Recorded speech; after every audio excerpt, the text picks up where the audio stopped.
kaunting regalo galing sa Kalinangan TV at saka sa Kiwanis International, Quezon City, Diliman. No? So nandito po tayo ngayon sa Baras, Southville 9, Binugay, Baras, Rizal. Kasama natin ang ating leader ng katutubong dumagat, si Ginoong Antonio Dugan. Lahat naman po, katutubo at hindi, ay kailangan din po natin silang mahalin, malasakitan, at turuan. Bigyan natin ng kung ano man na mayroon tayo.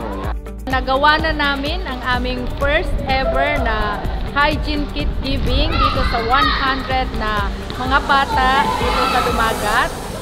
Leader ng Kalinangan TV at presidente ng Kiwanis sa QC Diliman chapter. So, Papasalamat ako sa lahat ng mga sumuporta dito sa ating proyekto, yung pag-ibig at kalinga sa mga katutubo.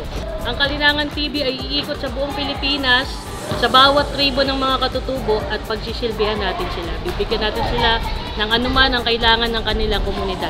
Samahan niyo po kami sa aming plano at maadikain upang makatulong po tayo sa ating community.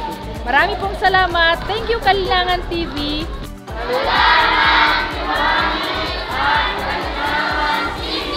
muli po nakatapos tayo ng community service para sa ating mga kababayang katutubong dumagat.